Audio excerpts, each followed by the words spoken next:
तो आज श्रीमद् भागवतम के चौथे स्कंद के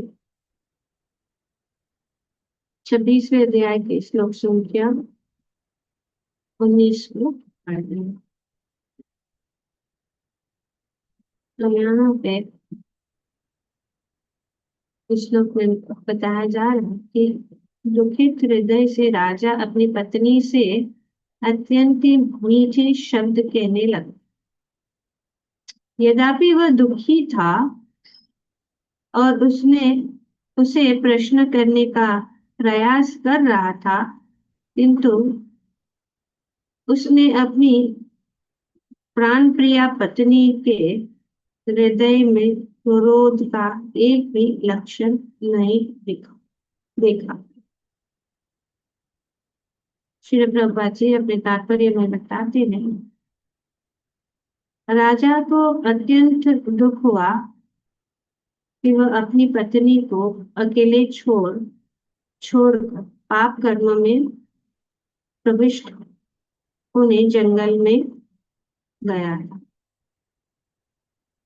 जब कोई अपने अपने पाप कर्मों अर्थात कृष्ण भक्ति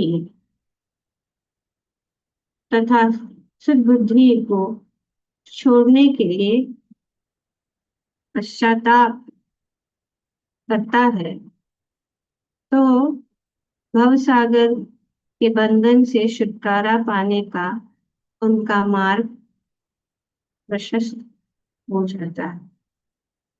तो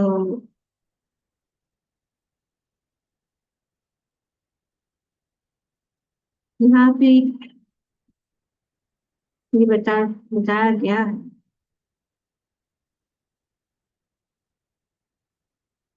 पहली बात तो हम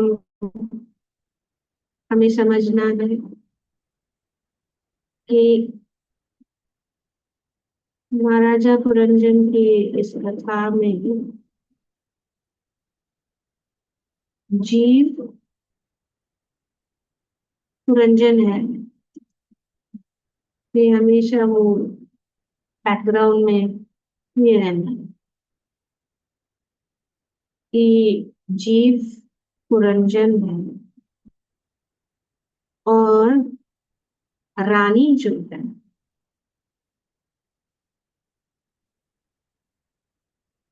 क्या है, बुद्धि है, इंटेलिजेंस, जो यहाँ पे बताया है। अच्छा, तो ये समझाया जा रहा है कि जब कोई अपने पाप कर्मों अर्थात कृष्ण भक्ति तथा सद्बुद्धि को छोड़ने के लिए तो बुद्धि महत्वपूर्ण है, क्योंकि अगर बुद्धि स्ट्रांग है, जैसे कि इसमें ये बताया गया है कि बुद्धि स्ट्रांग होना चाहिए, तो इससे क्या होगा कि अगर हम जान गए कि हमने ये गलत किया, हम कुछ गलती कर लिए, जैसे कि उन्होंने जाके बहुत सारे पाप कर्म किए, तो यहाँ पे प्रभुपाद जी बताते हैं कि जो उसको समझ लेता है तो भवसागर के बंधनों से छुटकारा पाने का उनका मार्ग, जो बुद्धि को सद्बुद्धि, तो सद्बुद्धि क्या करती है, हमें जो है इस भवसागर से छुटकारा पाने का मार्ग। तो यहाँ पे प्रभुपाद जी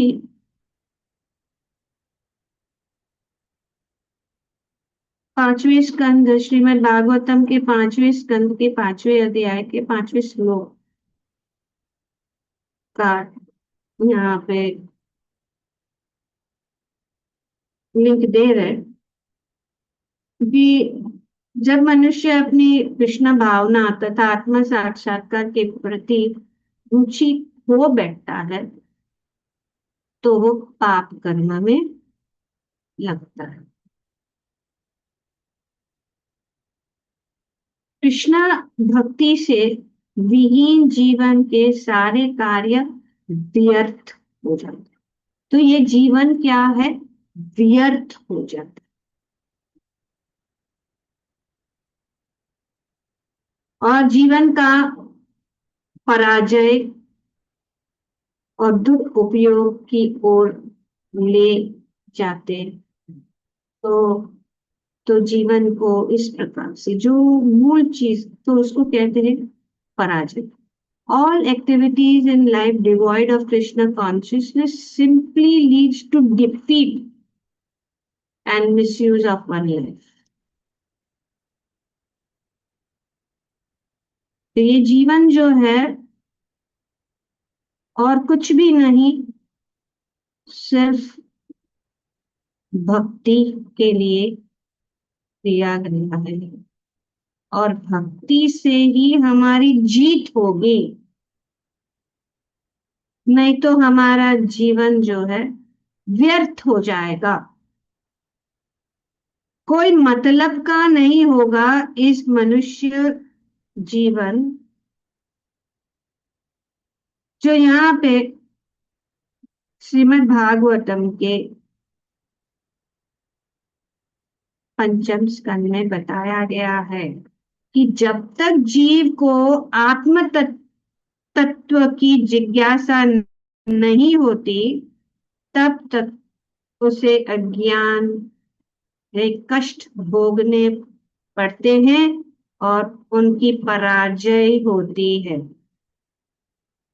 तो भगवान प्रभुपाद जी यहाँ पे भागवतम का जो है प्रमाण दे रहे हैं। जब हम प्रभुपाद जी, जैसे हम हमेशा बताते हैं कि हम अगर प्रभुपाद जी के तात्पर्य को ही पढ़ेंगे तो हमको सब कुछ समझ में आ जाएगा। अगर ध्यान पूर्वक संविक्षण करके प्रभुपाद जी की तात्पर्य को पढ़ेंगे, क्योंकि प्रभुपाद जी जो भी बोलते हैं वे शास्त्रों के आधार पे अपने तात्पर्यों को लिखे। और यहाँ पे हम देखते हैं कि जो इस श्लोक में बताया गया है उसको समझने के लिए विस्तार रूप से श्रीमद् भागवतम का यहाँ पे जो शब्द है, श्लोक है, कर्म का फल पाप अथवा पुण्य कुछ भी हो सकता है। यदि मनुष्य किसी कर्म से व्यस्त रहता है तो उनका मन सकाम कर्म में रंगा हुआ रहा जाता है। जब तक मन अशुद्ध रहता है, चेतना अस्पष्ट रहती, स्पष्ट समझ में नहीं आता, क्योंकि मन जो है अशुद्ध है। तो सबसे महत्वपूर्ण बात है कि मन को शुद्ध करना, क्योंकि सब कष्टों का कारण ये मन ही है। और जब तक मन अशुद्ध रहता है, चेतना अस्पष्ट रहती है, और जब तक मनुष्य सकाम कर्मों में लगा रहता है, तब तक उसे देह धारण करनी पड़ती है। और ये जो हम ऑलरेडी, ये तो ये भागवतम के अंदर भागवतम और गीता के अंदर भागवतम,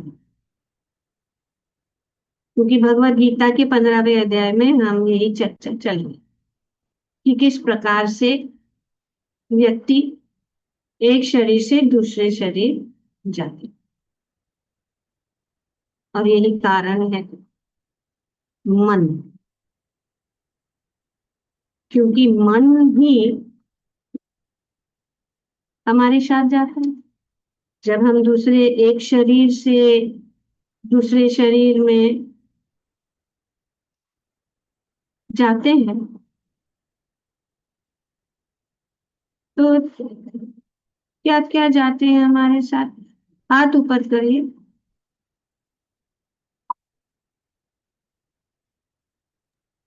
मन, बुद्धि, अहंकार। हाथ ऊपर करने को बोला। थोड़ा आप लोग थोड़ा पालन कीजिए, दूसरे लोगों को भी सोचने के समय दीजिए और उनको भी जवाब देने के ये दीजिए, मौका दीजिए। संकल्प माता जी प्लीज। यस, राधिका तिलकनी। माता जी, mind intelligence and false ego. Very good. ये मुझे कि हम सबको मौका मिले बोलने के लिए। तो हम जो भक्त बहुत दिनों से जुड़े हैं, ये तो हमको सबको मालूम है। लेकिन जब मैं प्रश्न पूछती या कोई प्रश्न पूछा जाता है किसी और के द्वारा भी, तो हमें मौका देना चाहिए दूसरे भक्तों को, ताकि उनको भी ये मिले, प्रोत्साहन हो। भक्ति का मतलब प्रोत्साहन। हमें सबको प्रोत्साहन देने के लिए धैर्य रखना है। सुनीता सावन माता जी, आप बताओ। मतलब ये हरि बोल मन बुद्धि अहंकार ना। Yes, correct. ठीक है, तो इस प्रकार से मन हमारे साथ जा रहा है। तो अगर मन अशुद्ध है तो हमारा ये जीवन फेल हो गया, क्योंकि हम नीचे की योनियों में चले जाते। मन हमारे साथ जाता है और मन के अंदर हमारे जो अ, संस्कार है उसके अंदर जो है लगा हुआ है। जैसे कि कल हमने बताया कि सिम कार्ड, फोन के अंदर सिम कार्ड, फोन बदल दे, लेकिन वो सिम कार्ड में जो भी भरा हुआ है या जो भी डेटा है वो दूसरे फोन में चला जाए। और यही आधार बन जाता है अपने दूसरे जीवन का। दूसरे फोन को कैसा चलेगा, क्या होगा, वो इन इस पर आधारित, कितना डेटा है, कितना स्टोरेज है, फलाना। जब तक मन अशुद्ध रहता है, इसीलिए यहाँ पे बताया गया चेतना स्पष्ट रहती है। और जब तक मनुष्य इस काम करने में लगा रहता है, तब तक उसे देह धारण करनी पड़ती है। बहुत। तो ये देहात्म बुद्धि और आध्यात्मिक मूल्य का अर्थ को ये समझना जरूरी है।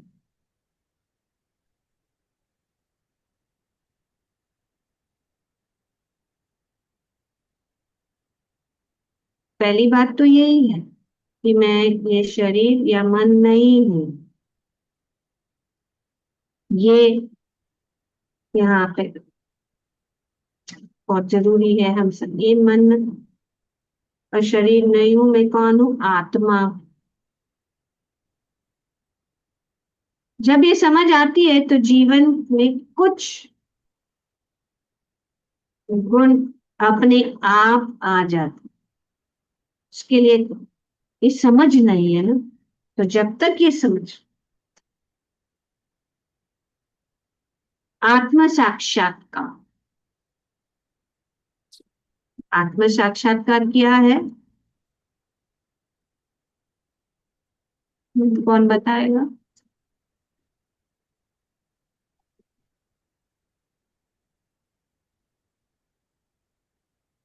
ये बहुत जरूर। आत्मा को जानना। यस, बोलो माता जी, आभा माता जी। आत्मा को जानना, आत्म साक्षात्कार माता जी। ओके। संपूर्ण शरणागति। Okay. I am not the body, I am the soul. Hari बोल। Right answer. ये आत्मा जो जानना चाहिए, तो ये जानना कि मैं शरीर नहीं हूं, मैं आत्मा हूं। इसको कहते हैं आत्म साक्षात्कार। और आत्म साक्षात्कार का ज्ञान कि मैं आत्मा हूं, ये जरूर, शरीर नहीं।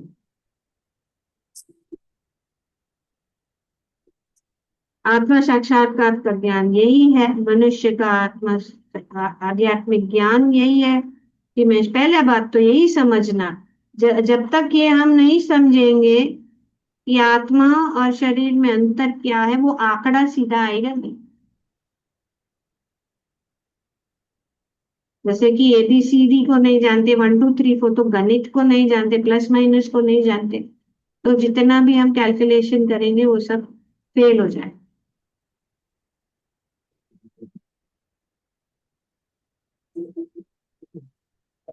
तो आत्म साक्षात्कार मतलब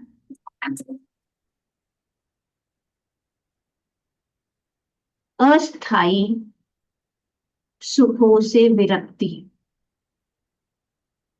अस्थाई सुख के लिए खोज, अस्थाई सुख के लिए से विरक्ति, भगवान के प्रति भक्ति, भक्ति भाव, मन की शुद्धि, मतलब शुद्ध बुद्धि, दया और नम्रता। दया और नम्रता ये नहीं है कि किसी के हाल को देखकर, भौतिक हाल को देखकर हम दया करें, वो तो है इस भौतिक जगत में, तो ये होना चाहिए, और वो आएगा भी जब हम एक्चुअली दया किया है। दया वो है कि हम जो भाव देख सकते हैं कि ये जीव, जो जीवात्मा इस भौतिक शरीर में बद्ध है, और उसको, वो बंधी या बद्ध जीवन से बाहर निकालना, उसको असली दया कहते हैं। तो इन सब चीजों का जो क्लैरिटी होना बहुत जरूरी है। अगर हम किसी के शारीरिक अवस्था, भौतिक अवस्था के ऊपर दया करते हैं, वो अच्छा है, पर अच्छा दया वो नहीं है सबसे। इसीलिए जब भगवान कहते जीवे दया कृष्णा नाम सर्वधर्म सार, भगवान उनको भक्ति प्रदान करना, उनको इस भौतिक जगत के जंजाल से बाहर निकालना। अगर हम दया करते हैं और ये कार्य सोचते कि ये आध्यात्मिक है, वो आध्यात्मिक नहीं है। इसको परोपकारी कार्य कहते हैं, welfare of human society, welfare activity.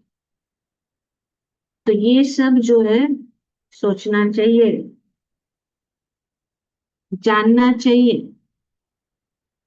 कि दया असली क्या है, और नम्रता का अर्थ क्या है। What is humility? What is humility?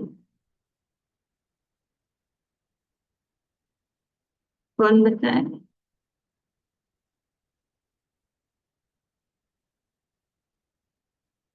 नम्रता का अर्थ ये है कि मैं भगवान का दास, दिस इज रियल ह्यूमिलिटी, मैं दास। और वो भावना हम में होनी चाहिए। ऐसे नहीं कि बाहर से बहुत नम्र है, के हैं, नीचे जमीन पे बैठ जाएंगे, ये करेंगे, वो ठीक है, पर एक्चुअल जो है यही है, जीवेर स्वरूप नित्य कृष्णदास। तो ये बाहरियत चीज है।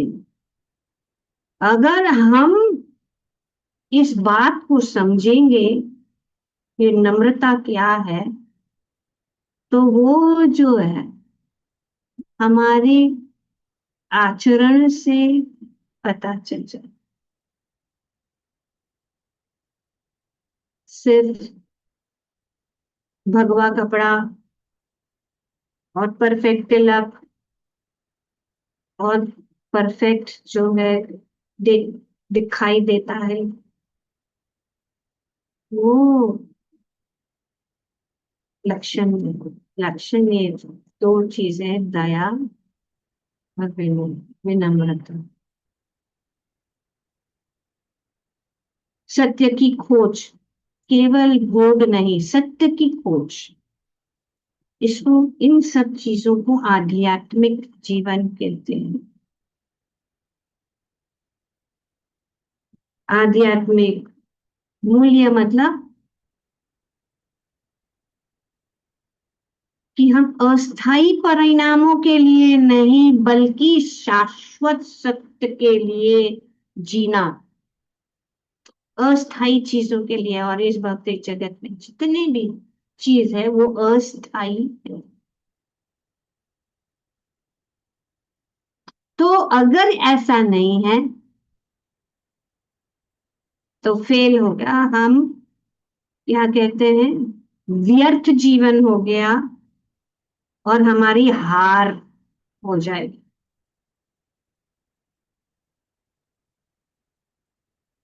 तो ये यहाँ पे कि मनुष्य कब पराजित होता है, वो पूरा जीवन बिताता है किसमें, खाने में, कमाने में, भोग करने में, चिंता करने में।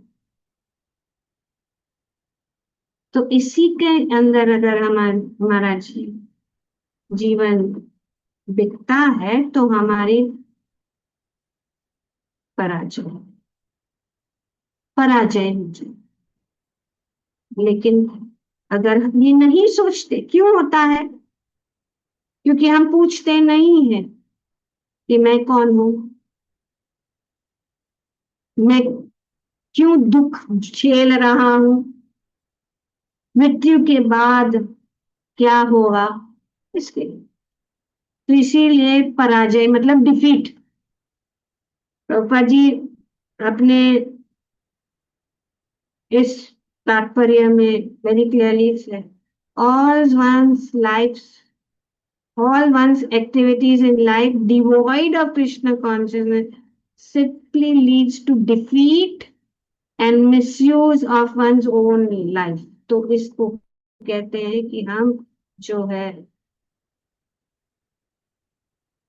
पराजय। पराजय क्यों कहा गया है, क्योंकि चाहे कितनी भी सफलता मिल जाए इस जीवन में, मृत्यु सब कुछ छीन लेगा। कर्म चलते रहेगा, जैसे एक जन्म से दूसरे, एक शरीर से दूसरे शरीर, और पुनर्जन्म। इसीलिए सारी भौतिक जीत अंत में बेकार हो जाएगी।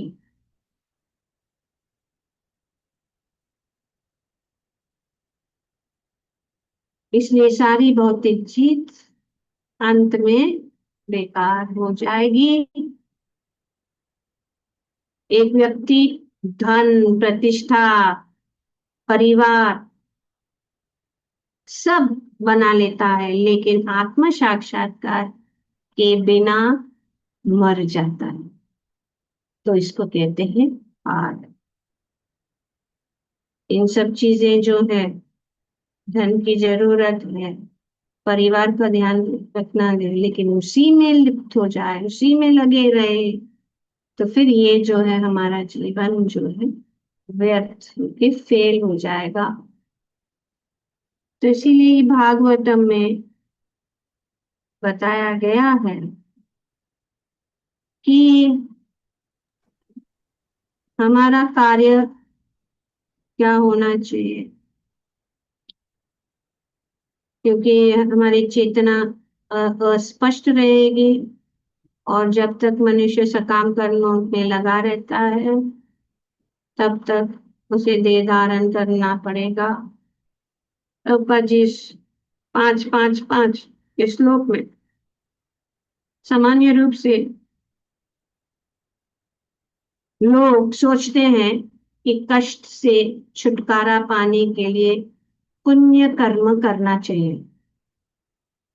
लोग सोचते हैं इसीलिए पुण्य करना चाहिए, किंतु यह सत्य नहीं है। भले ही मनुष्य पवित्र कर्म करे और चिंतन मनन करे, तो भी उनकी पराजय होती है।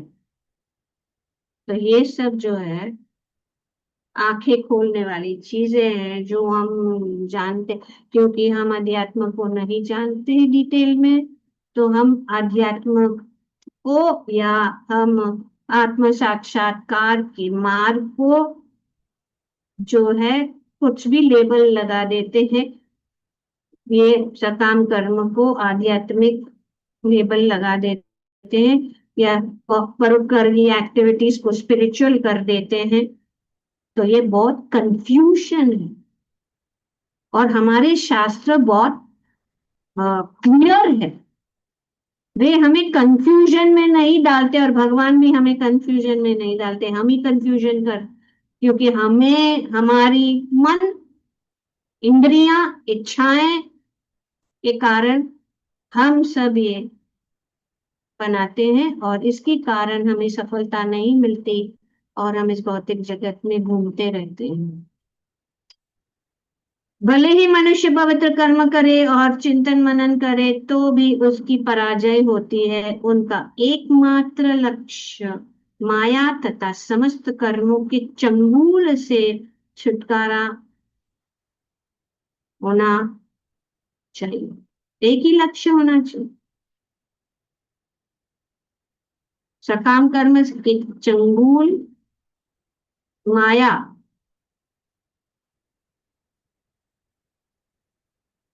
जीवन की समस्याएं कोरे ज्ञान, चिंतन तथा पुण्य कर्म करने से नहीं सुलझती। जीवन की समस्याएं ज्ञान से नहीं, कर्म से नहीं, उससे नहीं छुटकारा पाया जाता। मनुष्य को अपने आध्यात्मिक पद को समझने के लिए जिज्ञासा करनी चाहिए। तो ये करनी चाहिए, क्योंकि इसका समय वेस्ट क्यों करना। जब तक मनुष्य आत्मा को तथा इनके कार्य को नहीं समझ लेता, तब तक वह भौतिक बंधन में ही माना जाएगा। ये बताया गया भगवत गीता में। जिस मनुष्य को भक्ति का ज्ञान नहीं होता, वह अपने को मुक्त हुआ मान लेता है, लेकिन वास्तव में ऐसा नहीं। जब तक मनुष्य कर्म तथा ज्ञान में रुचि दिखाता है, तब तक वह भौतिक जीवन के कष्टों, जन्म मृत्यु जरा व्याधि को सहता रहता। तो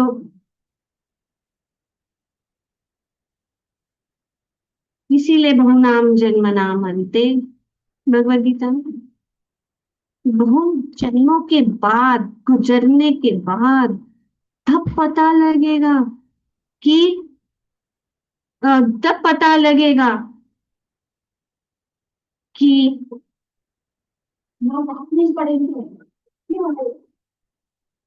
तब पता लगेगा, सब कुछ करने के बाद, वासुदेव से कितने बहुनाम जन्म, भटकते भटकते भटकते। तो बुद्धिमान ये व्यक्ति है कि हमें ये जीवन मिला है, उसको नहीं खोना है। हमें वापस जो है भटकना नहीं है। वासुदेव सर्व सहमत महात्मा सुदुर्लभ, बहुत कम लोग हैं, और उस कम लोगों में से अगर जिन्होंने समझ लिया, फिर भी वो सकाम कर्म पुण्य कार्य में लगे हुए हैं, ज्ञान और कर्म में लगे हुए हैं, भक्ति परम।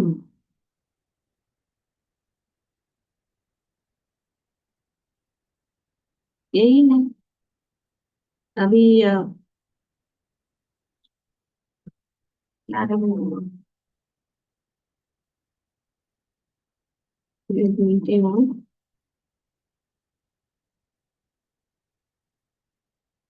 अच्छा,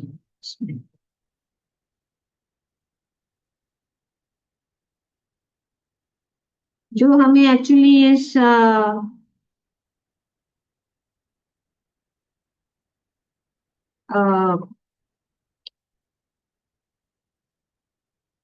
पुरुषोत्तम महीने में हुआ है, विवेकानंद फाइल है।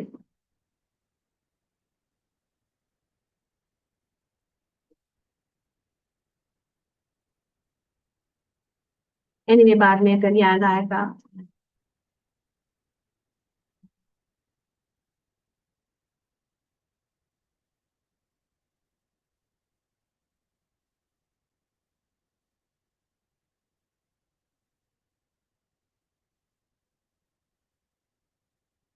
तो अगर हम नहीं जानते कि भक्ति परम है, हरि नाम परम है, तब तक हम इन सब चीजों में लिप्त रहेंगे। तो यहाँ पे यही बताया जा रहा है इस तात्पर्य में। मुख्य बात है श्री कृष्ण वासुदेव को ही सर्वस्व मानना है और उन्हीं के प्रति समर्पण होना है। कर्मी इसे नहीं जानते, किंतु ईश्वर की भक्ति में लगा हुआ भक्त सम्यक रीति से कर्म तथा ज्ञान को जानता है। अतः शुद्ध भक्त कर्म या ज्ञान में तनिक भी रुचि नहीं। कितना ज्ञान, कितना ये सब क्या क्या करेगा? मेन चीज, मेन पॉइंट है कि भक्ति करो। अगर हम कर्म ज्ञान करते हैं, करो, बाद में पहला हमारा भक्ति 100% होना चाहिए। उसको करो, पहले परफेक्ट करो। सुबह को जल्दी उठो, हरि नाम करो, भगवान की सेवा करो, भगवान का भजन करो, भगवान के अर्च विग्रह की सेवा करो, भक्तों का संग करो, भगवान के जो है भगवान के विषय में सुनो। ये खत्म हो गया। अगर ज्ञान का अर्थ क्या है हमें समझना बहुत जरूरी है। ज्ञान का अर्थ हमें पता ही नहीं है। जैसे कि पुण्य, पुण्य से इंसान को सुख, भौतिक जगत में, अच्छा जन्म भौतिक जगत में, धन भौतिक जगत में, सुंदरता, स्वर्ग और फेवरेबल सिचुएशन, पुण्य कर्म। लेकिन पुण्य खत्म हो जाता है तो वापस यहीं पे आना, ये अस्थाई है। तो इसीलिए अस्थाई चीज तपस्या, तपस्या हमें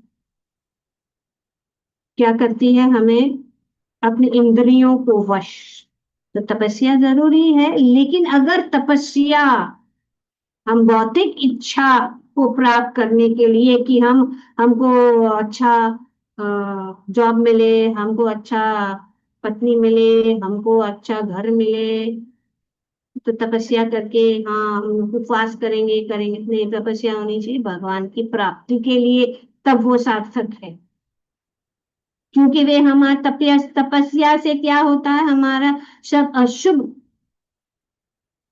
हमारे जो इम्प्योरिटीज है वो जो है निकाल देते। ज्ञान, ज्ञान इसीलिए भगवान को समझना। वेदेश सर्वे अहमेव वेति, वेरी क्लियर। ज्ञान से हमारी अज्ञानता दूर। ओम अज्ञान तिमिरंधस्य ज्ञानांजनाश। हमारा जो आध्यात्मिक जीवन, हमारे भगवान के प्रति संबंध, क्योंकि वेदों का जो मेन विषय तीन ही है: संबंध, अभिधेय और प्रयोजन। ये तो विषय है वेदों का, इसीलिए वेद। और किसके प्रति? भगवान के साथ हमारा संबंध जोड़ना, भगवान के, भगवान को के साथ संबंध जोड़ने का जो प्रक्रिया है उसको समझना, और भगवान को प्राप्ति। यही है वेदों का। क्या क्या सीखना है? जितना टाइम वेस्ट करना है तो वही बस। वो हमें भगवत धाम नहीं ले जा सकता। परोपकारी कार्य ये अच्छा है, नोबल है। पर आत्मा को क्या चाहिए? आत्मा को जो है अपने ऊपर करो परोपकार। पहला हमको चाहिए ध्यान। ध्यान को मन से, इसलिए ध्यान पूर्वक हमें हरि नाम करने चाहिए। हरि नाम कर, ध्यान इसके लिए नहीं। मन शांत नहीं होगा, कितना भी शांति में बैठेंगे, जितना दिन, जितना समय ध्यान में बैठेंगे उतना समय जो है। और ध्यान मतलब भगवान का ध्यान, मन को भगवान में लगाना। इसलिए भगवान कहते हैं, तो फिर न ज्ञान से, न ध्यान से, न तपस्या से, सिर्फ भक्ति। तो पुण्य से कंफर्ट मिलेगा, तपस्या से पावर मिलेगा, हमारी इंद्रियां शक्तिशाली और संयमित होंगे। ज्ञान से हमें ये ज्ञान प्राप्त होगा कि वासुदेव सर्वमिति। ध्यान से हमें शांति प्राप्त होगी। पर भक्ति हमें कृष्ण देती है, स्वयं कृष्ण प्राप्त हो जाते हैं। भक्त्या माम अभिजानाति, भगवान ने कह दिया, मन मना मद भक्तो, मन को मुझ में लगाओ। और बस ये तो इसीलिए बहुनाम जन्मनाम ते किंतु ईश्वर की भक्ति में लगा हुआ भक्त जिस रीत से कर्म तथा ज्ञान को जानता है, अतः शुद्ध भक्त कर्म या ज्ञान में तनिक रुचि नहीं लेता। क्योंकि डेफिनेशन भक्ति का क्या? अन्य अभिलाषिता शून्य, ज्ञान कर्मादि अनावृतम। वास्तविक भक्ति को कर्म तथा ज्ञान रंच मात्र भी छू नहीं पाती। उनके जीवन का एकमात्र उद्देश्य ईश्वर की सेवा करना। ग्रंथराज श्रीमद् भागवतम की जय। ओम तत्सत। हरे कृष्ण। तो प्रभुपाद जी हमें इस प्रकार से हमारा